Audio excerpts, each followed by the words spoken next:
انی لکم منہ نذیر مبین. آنے والے دنوں میں ہمارے ملک میں شرک و کفر کی آندھیاں چلیں گی، سونامی آئے گی، سونامی. اچھے اچھے تبلیغی ذمہ داروں دینداروں کے گھر کے بچے مندروں میں گھنٹا بجائیں گے، اور بچوں سے پہلے بچیاں کافر و مشرک لڑکوں کے ساتھ بھاگیں گی اور مندروں میں جا کر دھرم پریورتن کریں گی، اور آپ خالی تماشا کرتے رہیں گے. اس چیلنج کو قبول کرو، اور چیلنج کو قبول کرنے کا مطلب کسی سے لڑائی نہیں ہے، بلکہ یہ ہے کہ ہم اپنے پورے فیملی بچوں کے مزاج میں ایمان کو اتنی گہرائی سے پیوست کر دیں گے کہ آندھیاں نہیں سونامی چلے تب بھی میرے خاندان کا کوئی بچہ توحید کا سودا نہیں کرے گا. بولو یہ کرو گے کہ نہیں کرو گے؟ ایک بالکل جنگی پیمانے پر روزانہ اپنے گھر والوں کو لے کر بیٹھو، سمجھاؤ، پیار سے، محبت سے، دلیلوں سے سمجھاؤ. اور اس سمجھانے کی صلاحیت پیدا کرنے کے لیے پہلے اپنے اندر خود سمجھداری پیدا کرو.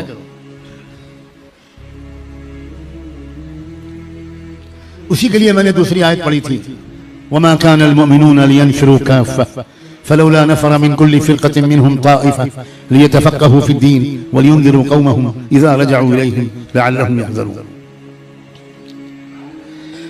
دیکھو ترتیب یہ ہے جو اللہ کے رسول نے قائم کی تھی اللہ کی رہنمائی میں، اور جس ترتیب کے بارے میں قرآن کی وہ آیت سورہ توبہ کی اتری تھی جو میں نے ابھی پڑھی دوبارہ. اور وہ ترتیب یہ تھی کہ مسجد نبوی میں مدینہ منورہ میں ایک تربیت کا مرکز قائم ہو گیا، ایک اسلام کی سمجھ حاصل کرنے کا ایک مرکز بن گیا.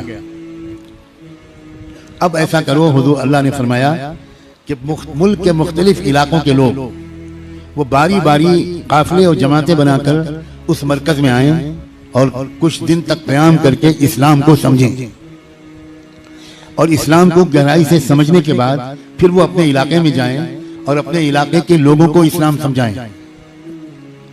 ہر جگہ سے لوگ آئیں، پہلے ایک مرکز بنے، ایک مضبوط مرکز بنے جس میں ہزاروں لوگوں کے آنے کی، ٹھہرنے کی، دین کے سیکھنے کے انتظامات ہوں. وہاں لوگ آئیں، وہاں توحید سیکھیں، رسالت سیکھیں، آخرت سیکھیں، تقدیر کے عقیدے پر مطمئن ہوں، فرشتوں پر ایمان لائیں، قرآن پر ایمان لائیں، اللہ کی تمام کتابوں کو سمجھیں، کتابوں پر ایمان لائیں، اور قرآن مجید کی موٹی موٹی معلومات کو سمجھیں.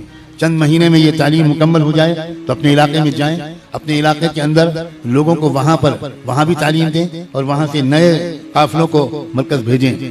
ایک مرکز امت میں ایسا ضروری ہے جہاں دل دھرنے کی جگہ نہ ہو، علاقے کے لوگ جا رہے ہوں، کچھ دن ٹھہر کر اسلام کو سمجھ رہے ہوں، دین کو سمجھ رہے ہوں، عقل کو پختہ کر رہے ہوں، ہمت کو بلند کر رہے ہوں، اور مقابلے کی اسپرٹ لے کر آ رہے ہوں، اور واپس آئیں اور پھر دوسرے لوگ جائیں، آ رہے ہوں، قافلے آ رہے ہوں اور قافلے جا رہے ہوں. یہ ہے صحیح صورتحال کہ ایک مرکز ہونا چاہیے جس مرکز سے ہر مسلمان جڑا ہوا ہو.